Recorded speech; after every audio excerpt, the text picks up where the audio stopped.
हम करोड़दीघी ward number 11 में पहुंचे हुए हैं और यहाँ पे जिस तरह का क्राउड आप देख रहे हैं, भीड़ देख रहे हैं, ये कोई आम क्राउड नहीं है। ये स्वेच्छा से आए हैं लोग, अपने हिसाब से। कोई राजनीतिक दल इसको बुलाया नहीं गया है।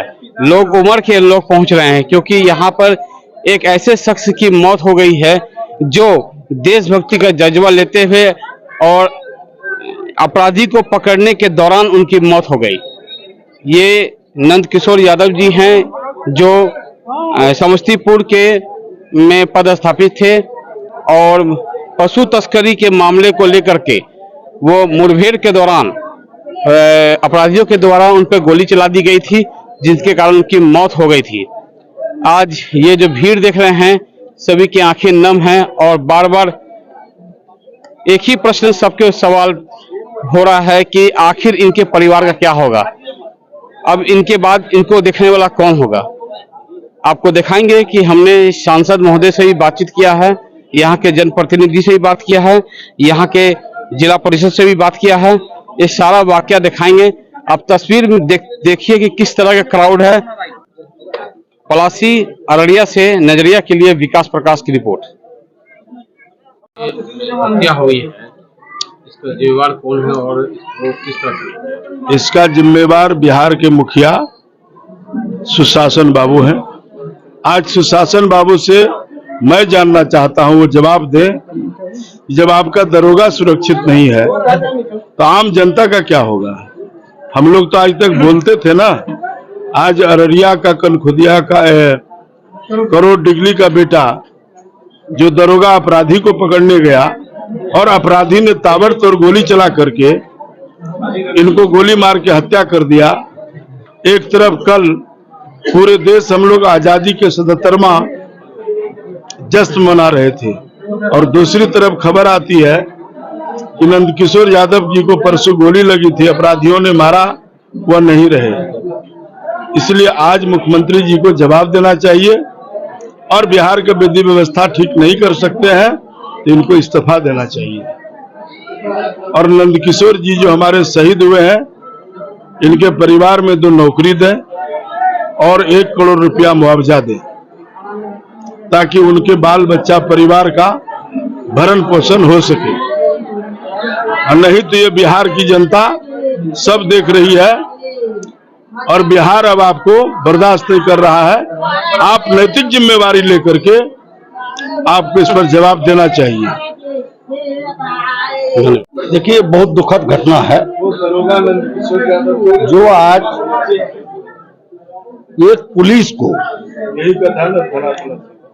एक माफिया या मतलब कि क्रिमिनल के द्वारा ताबड़तोड़ गोली चलाया जाता है इस सरकार में। ये तो बहुत दुखद बात है। जब ये पुलिस पर ऐसा हो सकता है तो आम जनता पर क्या मतलब होगा। आम जनता अभी के डेट में कोई सुरक्षित नहीं महसूस कर रहा है। आज बिहार के मुखिया से बिहार की जनता मांग कर रही है कि आपके रीजन में, आपके राज्य में, आपके सरकार में क्रिमिनल का मतलब कि राज हो चुका है। अगर आपसे ये मतलब कि सरकार नहीं चल रही है तो आपको अविलंब त्यागपत्र देना चाहिए ताकि लोगों को ये एहसास हो सके कि हम सुरक्षित अपने आप को कैसे रहें। जब एक प्रशासन सुरक्षित नहीं है तो आम जनता कैसे हो सकता है। अररिया के सांसद प्रदीप कुमार सिंह ने भी बहुत जमकर बरसे हैं नीतीश कुमार। बिल्कुल बिल्कुल, इसका जो वर्षा है ये सरकार पर बिल्कुल यथार्थ है और हम खास करके बिहार सरकार से मांग करेंगे इनके परिवार के लिए, इनके बच्चों के लिए, कि इनके बच्चे को कम से कम पढ़ा लिखा के सर्विस मतलब कि दिया जाए। उनके बाद मुआवजा इनके परिवार को कम से कम 1 करोड़ का होना चाहिए ताकि इनके बाल बच्चे को, इनका परिवार को भरण पोषण हो सके या पढ़ाई लिखाई में काम दे सके। सदानंद यादव, प्रमुख प्रतिनिधि, पूर्व प्रमुख पलासी। ने कहा कि एक व्यक्ति को रोजगार और साथ ही साथ 1 करोड़ रुपए का मुआवजा, क्या देखिए 1 करोड़ की मुआवजा तो मिलनी ही चाहिए, उसमें तो कोई संदेह की बात नहीं, वो मिलनी चाहिए। इसका जो छोटे छोटे बच्चे हैं उसका पढ़ाई लिखाई का समुचित व्यवस्था होनी चाहिए, ये तो होना चाहिए। उसके बाद सरकार से हम लोग मांग करते हैं कि उसके वो जो इनकाउंटर में से पहले 4 अपराधी पकड़ा गया है, शायद ऐसा सुनने को मिला है, वो चारों अपराधी को फास्ट ट्रैक कोर्ट चला के उसको अविलंब फांसी की सजा होनी चाहिए, ये हम लोगों का मांग है। और ये दुख की घड़ी में हम लोग सब इनके साथ हैं। ईश्वर इसके आत्मा को शांति दे, इसके परिजनों को बढ़िया से ये रखे, ये हम लोगों का कामना है।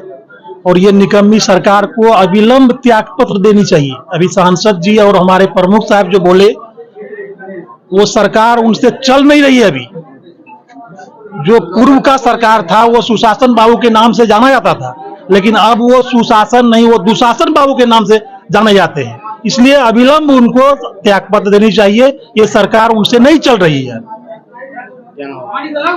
मेरा नाम अमर सिंह, यहाँ के स्थानीय हम जिला पार्षद।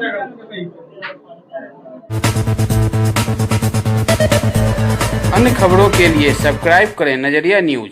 इस बुलेटिन में इतना ही। मेरे और मेरी टीम को दें इजाजत।